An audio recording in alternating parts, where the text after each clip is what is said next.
you hear people go, well, I'm only looking for 3-bedroom colonials because mine's a 3-bedroom colonial.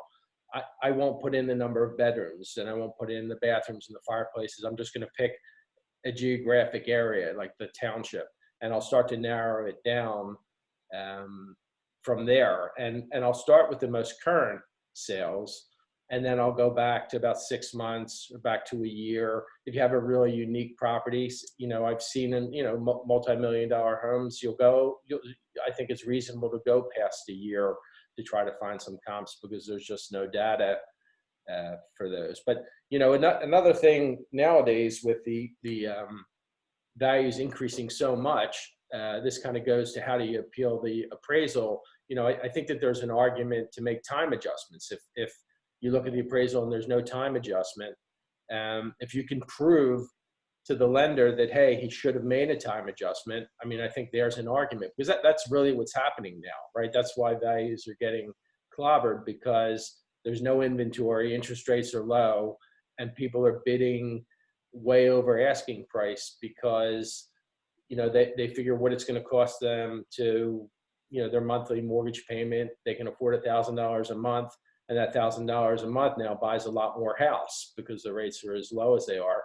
And they've been looking for months and they can't find anything. And, so they're just bidding prices, through the sky. But if you look at comparable properties from several months back, you can see that the average prices were a lot lower. Just look at Newtown Township and look at the average prices this time last year versus now.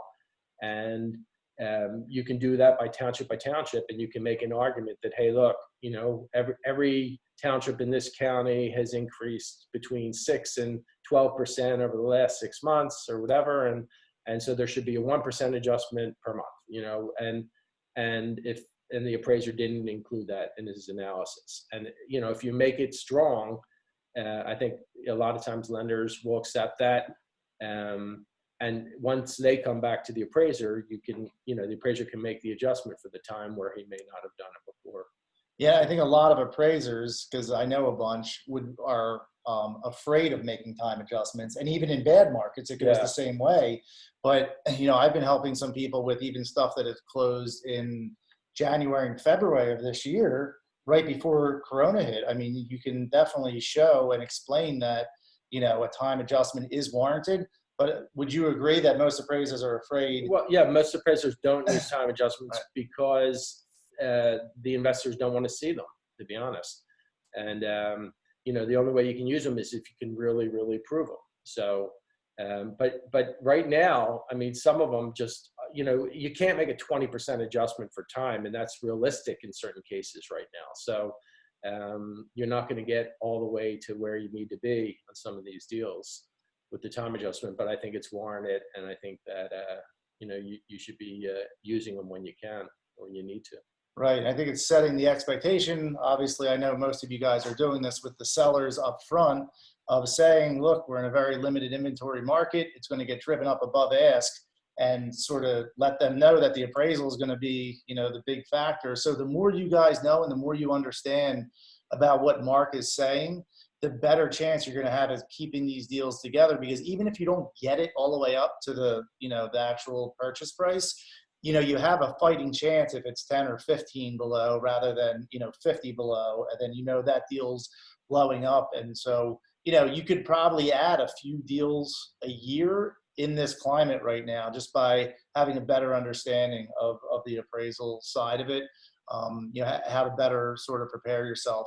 And Mark, you would think that this is unprecedented, right? You've been through every single cycle since what, the early 80s? Oh, wow. And but there's nothing like this, right? No, but I've seen boom and bust probably 3 times in my career. So I don't know if we're headed there right now, because there's just no inventory, and interest rates are going to remain low for quite some time. And so and there's reasons that our market is still affordable compared to other markets, and you have you can talk about other things where because of COVID, there'll be I think you're going to start to see people moving out to the suburbs to some degree, because their employment they're finding that they can work from home rather than work in the office, and a lot of the millennials are starting families, and there's a demand for housing that will positively impact here. And if there's no inventory, the prices will continue to go up. So yeah, it's all really good I points. think it's going to be strong for a while here. It's funny because I've heard two like really renowned analysts give total opposites of sort of what's going to happen in these next 6 months, because. So what were the two opposites? So the two opposites is the one I know through the analytics, and I've said this to a lot of guys here in our office, but 33% of all Americans missed their July mortgage or rent payment, right, which now they're predicting 28 million foreclosures that will start in September. So you have sort of both sides of that. So some people are saying the market's going to shift and be flooded with inventory, with the short sales and foreclosures, sort of like we saw 08, 09, 10. And other people are saying, well, no, the inventory is going to remain low. New construction hasn't caught up since the last recession because that was halted majorly. I think we're under 1 million new construction homes that weren't built during that time. Mm-hmm.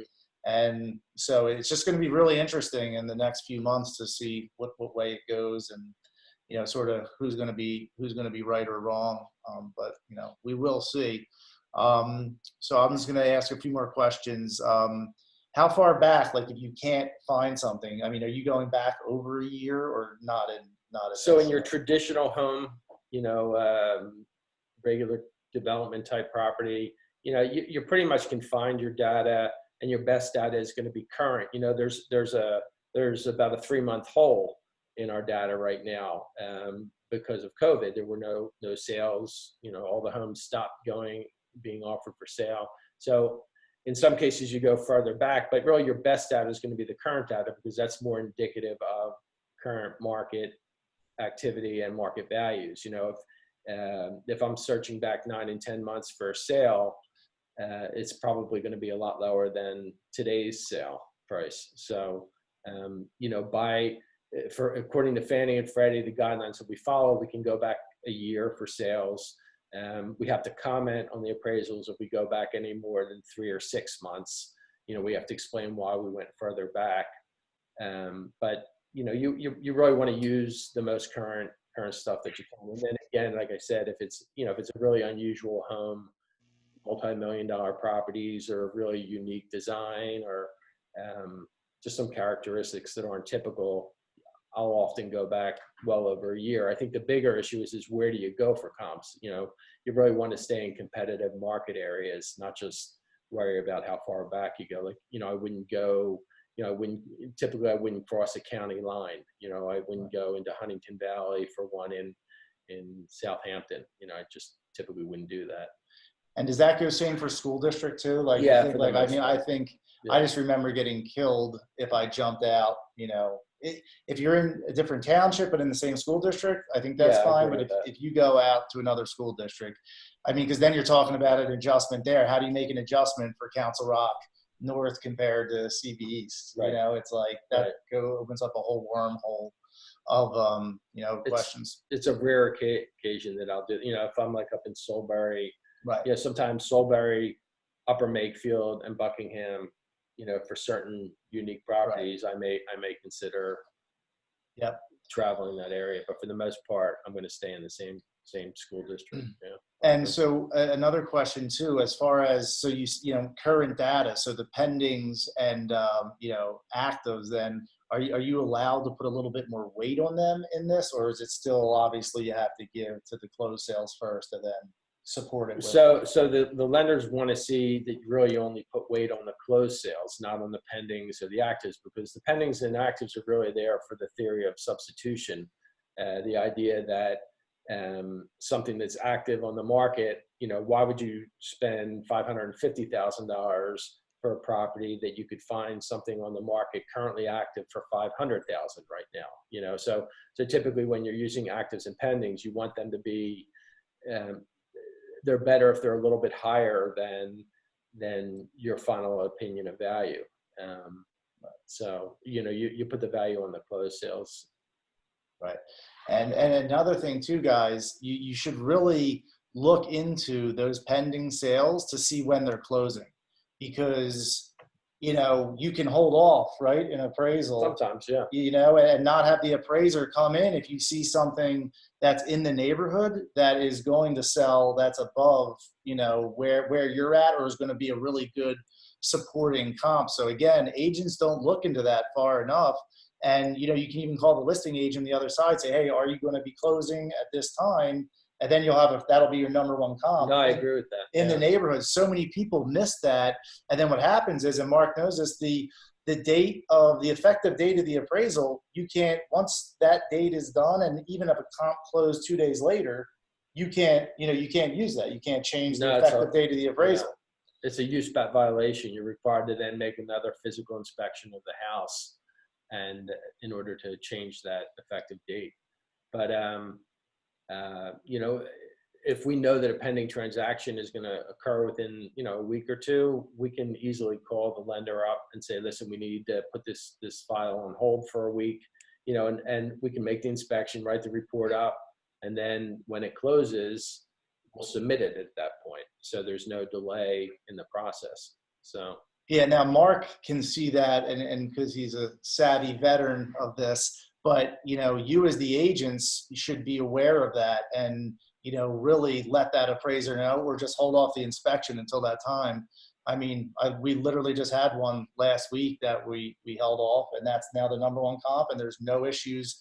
That one comp sold for $25,000 more, and it's right where we're at, and it was a cash deal, so it wasn't an appraisal issue on their side, and now that's going to be the comp that gets the deal done. So, a question as far as basements. So I know time. You know, obviously anything below grade is just considered, you just make an adjustment on that pretty much. It's not gross living area. Yeah, a lot of times people ask, they'll say, well, we have a finished basement and he didn't include it in the square footage, you know, or he didn't give any value. And it's just the way, you know, we complete appraisals on a uniform residential appraisal report, a URAR. And they're developed, that form is developed by Fannie and Freddie, and it's a uniform way that you report a property. And so we're just following guidelines. The living area above grade is the area that you see for the gross living area. And then on the next line item down below is the basement. And you say, well, how many square feet of basement there is and how much of it is finished. And so it's not that you're not giving it value, you just report it separately. Right. And even like hillside ranchers guys or things like that, or some of the bigger colonials that you see with the backs, a complete walkout, you know, we get that all the time. Well, it has a full bath and a bedroom down there and a kitchen, and, you know, it's, so you really can't fight that fight of trying to include that in the square footage. And once in a while, we'll see California ranches. Well, right, California, but even in tax records, right? Sometimes that will be wrong. Yeah. As far as what's actual square footage. Yeah. And that's another thing, actually. You know, going back to appealing the appraisal, a lot of times the square footage might not be right because, you know, maybe the comparable has different square footage than was reported in the public records. You know, I think that's an argument you can have. Now, that's a great point. In the city, right, on those new constructions in the city, they include everything, the basement as gross living area all the time. So yeah, a lot of time, you know, there'll be inaccuracies in the gross living area. So you have to go to phila.gov to get the right number, right, or look up the plans online, right.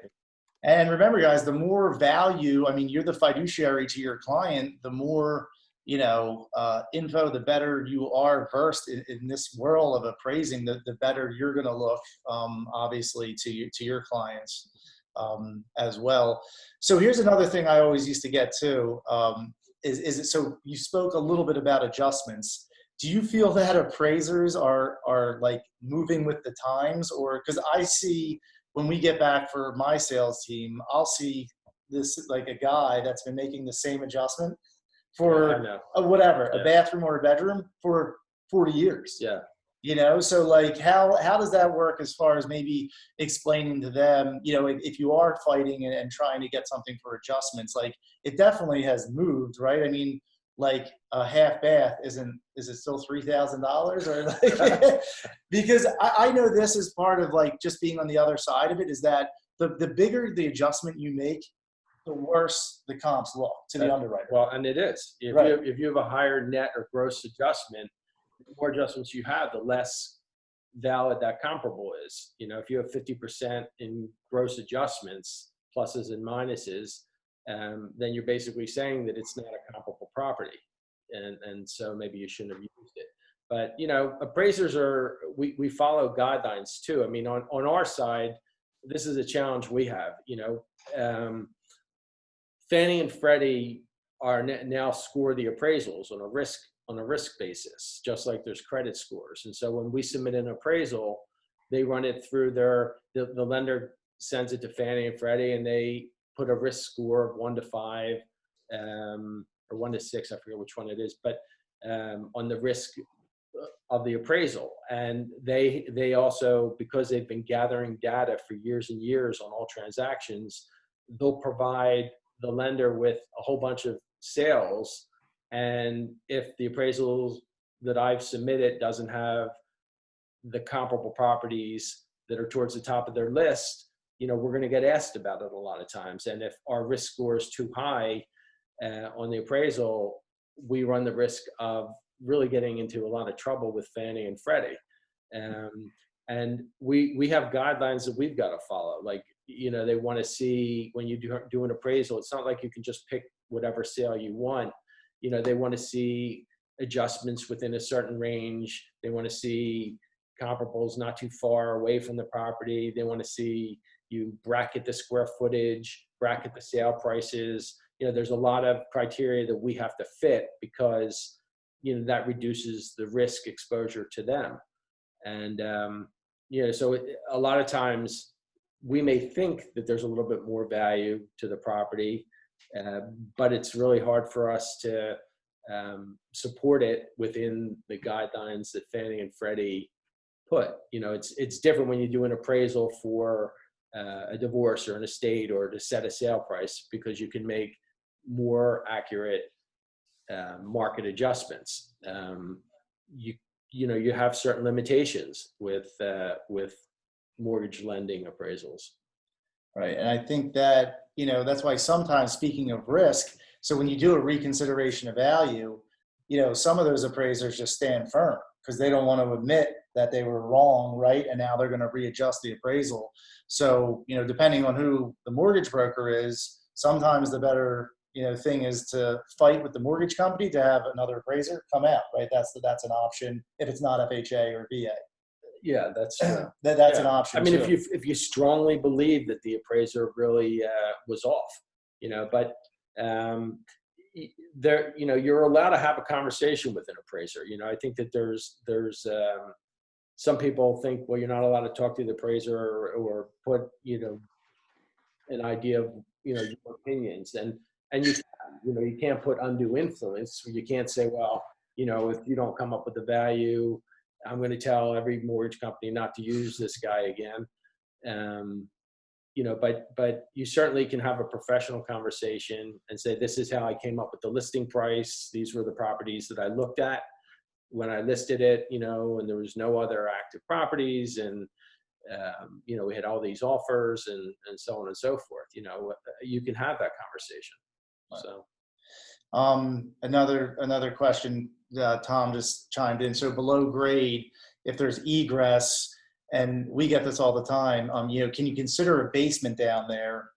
And I know marketing retail is different from actual physical appraisal, but I mean, from a realtor standpoint, which mostly everyone on here is, you can, I guess, market it below grade. Let's say it's a 4-bedroom center hall colonial with a 5th bedroom in the basement.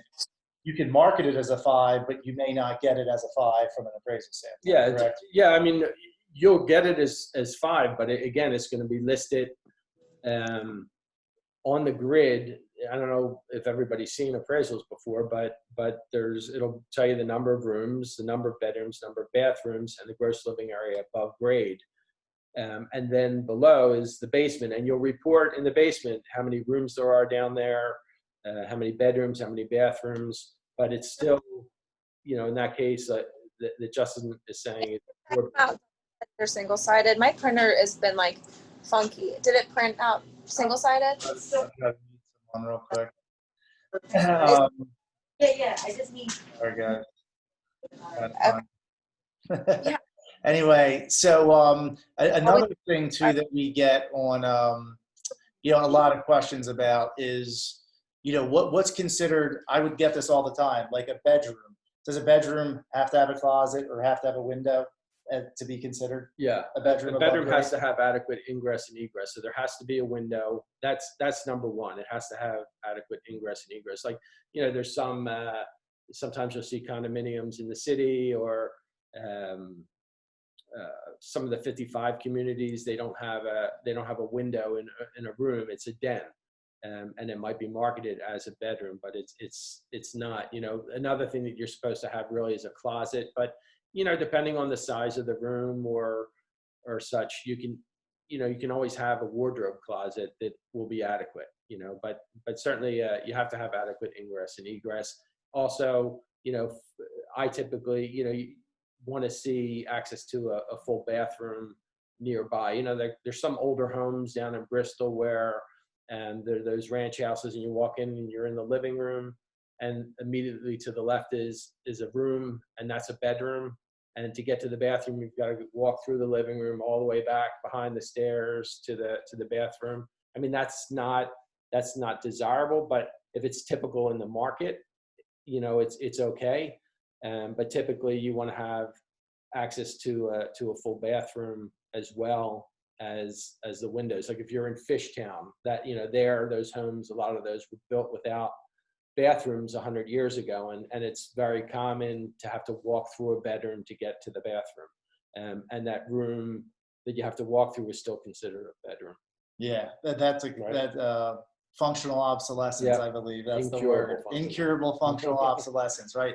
And if you think about it, if you're living in that home, that you'd have to walk through someone's bedroom every single time to go into a bathroom, right? I mean, it shouldn't be considered a bedroom. So just a few other questions here.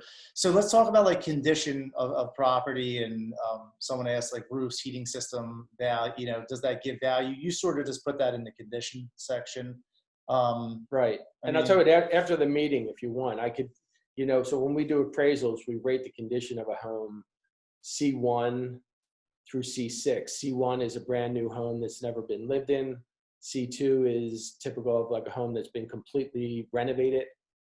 C3 would be, something that's in really great shape, something like, a 10-year-old house or such that's been really well maintained. C4 is, not as well maintained. C5 is barely livable, and C6 is uninhabitable. And after the meeting, I can get the actual specifics. And you can use that as a tool to figure out how, because it's pretty clear when you read the paragraph. You'll go, all right, well, that's a C3 condition. And again, going back to the appeal, if you view that as a C3 and the appraiser called it a C4, you can make an argument. You can say, well, he called it a C4 and this kitchen was updated, the bathroom was updated, the floors were updated. How can he call it a C4? And that's an argument right there for a few $1,000s of adjustment. So I'll get you a list of, the actual specifics for those conditions. And then it's so funny you bring that up. I literally just fought with an appraiser last week on that. Oh yeah. Yeah, on a comp that he used that said it was superior condition. Everything else, including the subject property, was C4, and he said it was C3 on the one comp that we needed up a little bit higher was his number one comp. Yeah. So again, guys, being more versed in all of these things and understanding and talking about valuation at a high level will not only help you in these appraisal instances, but also help you in obtaining listings when you're sitting there, talking with the seller about how you're putting value sort of on a home. So someone asked about 1 to 2 car garages. I know it's different. I mean, I'll tell you right now, in Rittenhouse, it's what, 65,000 or easily 75,000 out here. What do you think, like in our immediate marketplace, like a 1 to a 2 or 2 to a 3? Let me go back to the condition. Aside from condition rating, there's also quality rating, and that's something else you can look at when you're appealing appraisals, because just like there's condition ratings, there's quality of, a Zavetta home would be a Q1, and a typical development home might be a Q3 or Q4. But if you're looking at your comparisons that the appraiser used, you might be able to argue that area as well. But back to garages, it's not always about value. It's also about market appeal. If it's one car versus two car, if you're in a neighborhood where you have a one car garage and everybody else has two car, your house might just be less desirable. You're not going to always get dollar for dollar value for different amenities. A lot of things go to just the general appeal of the home. But we typically make $5,000 or $10,000 an adjustment for an extra garage around here. A regular development home.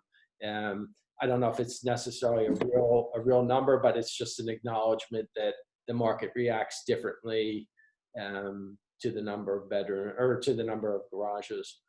Right.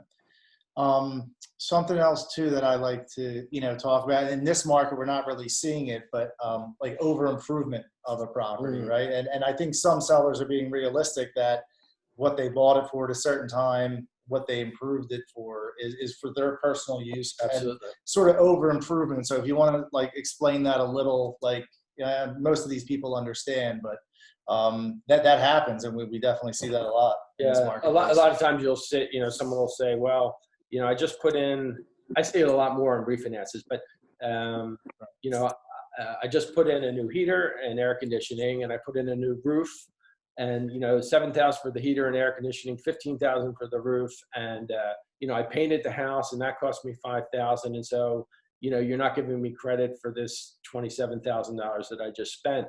And the truth is that a typical buyer expects to have a functioning heater, they expect to have a functioning roof, and these things wear out, and you don't get dollar for dollar. You need to maintain a home, and again, it'll help sell the house if somebody moves in and they say, well, I don't need to put in a new heater or a new roof, but you're not going to get dollar for dollar value out of it. Yeah, that's a good point. So, people say, oh, I just put a $50,000 kitchen in, that doesn't mean, what would you say? I mean, I know what I sort of say, like percentage wise and what an underwriter likes to see. So let's say if it's let's say it's $100,000 of an improvement, whatever it is. I know, and again, this is going back years, but I know underwriters would only like to see like 20 to 30,000, sort of like dollar for dollar, meaning, bringing that all the way down. Yeah, well, again, it depends on the value of the house. You're not going to make a $20,000 kitchen adjustment on a $100,000 Mayfair home. And also, improvements are done to an owner's taste. And, sometimes they spend $50,000 on a kitchen and they picked out the worst granite and, cabinets that are just not indicative of what the market wants right now. And you can make an argument, are you really getting anything out of that? Certainly we're going to make some adjustments, but I don't know. It depends on really what kind of market we're in. If we're in $1 million market or, a townhouse development, will dictate the percentage or so, but of the adjustment. Right. Good question, because I had this recently. Shared driveway. Do you take, adjust for that, or again, if it's normal for the marketplace? Yeah, right? if it's normal for the market. And you're hopefully using comps that sort of have that same functionality as a shared driveway. Yeah, I mean, you want to see that, is there adequate parking? Is the big question there. A shared, and sometimes more than just a shared driveway. Sometimes like private streets, or shared driveways. Is there some sort of an arrangement for maintenance agreement? Because that can become a financing issue if you have a shared driveway or a private street. The bank may come back and say, well, where's the shared agreement? If that breaks down, who's going to pay for it? And so, if you have a listing that has that situation, I think it's good to get some information from the owner if there's anything in writing, just in case it comes up. Right. How do you see the appraisal world? I know for when I got into business in the early 2000s, I kept hearing about, tech disruptors and, analytics and AI coming in and how they think that appraisals are going to be no more in, years to come in the recent future. I know for a fact that the entry to get into appraising is so tough now. I mean, I don't know any new younger people really too much getting into the business. Yeah. But what do you see as that? Do you think there will always be a need, right, for boots on the ground? No, You don't? no, Okay. absolutely not. Well, share your thoughts. No, I think just like there's credit scores, there'll be appraisal scores, not just on the appraiser, but on the home itself. Over the last, I don't know how many years, when we do these uniform appraisals, there's a thing called the UAD, Uniform Appraisal Data Set. And what that is it's information gathering from Fannie and Freddie. So when we submit a report, some of the data that is in the report, like square footage and addresses of the comparables and sale prices and closing dates and such, all that information is input into Fannie and Freddie, and they're creating really smart computers. And ultimately, they can come up with numbers. And if they're not exact numbers, that's okay, because if they're only lending 80% of a transaction, there's still room for them to still have some equity in the property if it goes to default. And part of that also is that when people go to default, it's not because they just walked away from their house, they didn't feel like paying. In most cases, it's because of a major life event. Somebody dies, somebody loses their job, divorce, whatever. And those people would have defaulted anyhow. And so, there's a lot of people during 2008 who were way underwater in their houses, but they continued to make their payments because they didn't want to lose their home. And those people would have still done that. And I just think over time, like anything, technology comes around and it's changing all the industries. It's changing your industry, it's changing ours, and it'll continue to evolve. I see in the short term, we're using different like regression analysis to develop some of those adjustments, where basically you gather a whole bunch of data and you can make an adjustment you can truly support, and I think that'll happen in the short term. But long term, I wouldn't encourage your children to get into the appraisal industry. There'll always be a need for divorces, estates, and listing prices and things like that, but not for mortgage financing, I don't think. It's interesting. I mean, you would know better than anyone. And yeah, another question just came up about adjustments. I mean, there will be a time, I guess you're right, there'll be so much analytics that it's, they'll pretty much tell you right in your program what the adjustment should be. Yeah, that's happening now. Because I think there was an underwriting system, and this was years ago, called Mars, and they were doing, it was like AI would look at the report and see what they didn't like. And, then you would get all the revisions back. Please, make an additional statement on why you made an adjustment for this bathroom or whatever it was. Yeah. And I think adjustments are silly anyhow, because you can't really support your adjustments. I think the most important thing for an appraiser is you have some geographic competence, the area, and that you have access to all the market data that's needed to develop an opinion of value. And, but we're still limited by what we're allowed to do with the underwriters. Well, and remember, because appraisers were the ones who were like massively criticized during the last recession because they gave all the values in the bullish run running up to 07. So, the appraisers were even scrutinized more than ever, and still are, as far as underwriting goes. Yeah.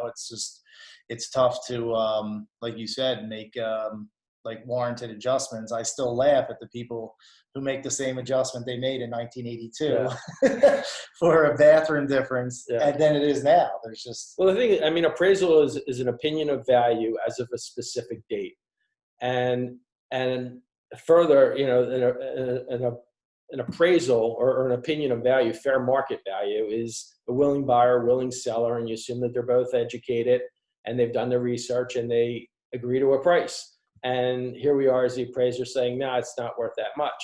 And the truth is probably most of the homes that sell are probably worth on that given day what the buyer and seller are willing to pay and sell it for, because, you know, the buyer's been looking around, he can't find anything, the seller lists it, and he's got 5 offers, and they agree to a price, and that's probably the real value. But we can't support it a lot of times because of the guidelines that we're stuck with. And then what happens is a year from now, if they don't pay their mortgage, they're going to come back to us and say, well, you know, you overappraised it. So the whole system is tough to work through. Yeah, and especially, you know, again in these times. So yeah, I mean, is there anything else you want to tell everyone? We appreciate, you know, you giving us about Did we get all the 50 minutes. Yeah, we got most. You know, if you guys want to throw in a last question or anything, what's you know, about a pool here?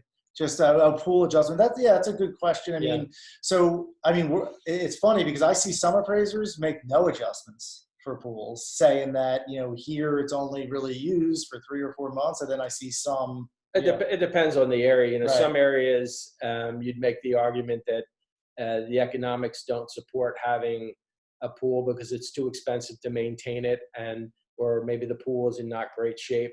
You know, there you might not, but certainly, you know, if you're around here and you have a nice single family home, I think it has some value. It's a nice amenity. It's something that, you know, some buyers won't want, but there's a lot of buyers that do. I mean, if you look at aerial maps around here, there's quite a few swimming pools. So there is a demand, and yeah, so I do give it some value. Certainly not equal to the cost, but I certainly give it some value. Another question here: do you take into account an appraisal for the seller may have done on their own prior to listing?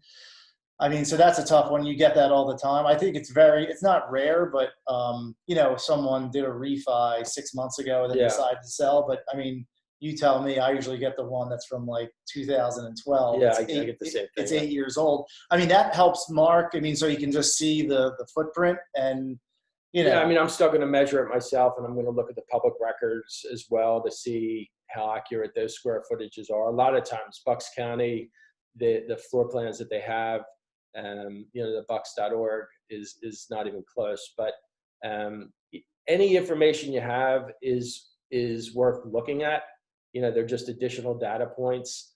Sometimes what you pick out of them is not necessarily a value, but you may find out that it was a homeowners association that you didn't even know was a homeowners association or such. So sometimes there's little things that you can glean off a report that are helpful. But yeah, speaking of that, Chris will just put in your info for your site and everything. But I've used Mark for years on especially unique stuff or super luxury stuff that is just, and even me as an appraiser, it's tough to, you know, look at that and think what best value is. So it's good always to have someone like Mark come out and do an appraisal. And the way I used to do it is I'd say, hey, the seller, pay up front and I'll pay you back at closing. Or, you know, you've also seen me do, I give you half and the seller will give Mark half for the fee. And then we have, you know, a verified appraisal. And then we can use that appraisal too. When people come to us and ask us where we came up with the value or whatever the case may be, I've given it to other appraisers, you know, that they can use. I've seen them in the homes when they're. Oh, right. Yeah. People print it out and put the home there. So it's, it's really, really valuable. Yeah, and that's sort of what Dave was just asking, but especially on unique properties, I think it's great to have a third party. I mean, think about all the things that you do as an agent, you know, with your marketing and time spent and, you know, for $400, $500, whatever it may be, to get an appraisal done before to give you and the seller clarity. And so you guys are moving forward with the same mindset. It's really impactful. So, you know, you guys can all see Mark's link here. And again, I would definitely reach out whenever you can with any valuation questions, answers, whatever. He's also helped talk to my sellers at times and, you know, sort of talk to them about where the thought process was. So, yeah, any last thoughts? Anything you want to? So, all right, guys. Well, thank you so much again. And yeah, we'll talk to you soon. Take care.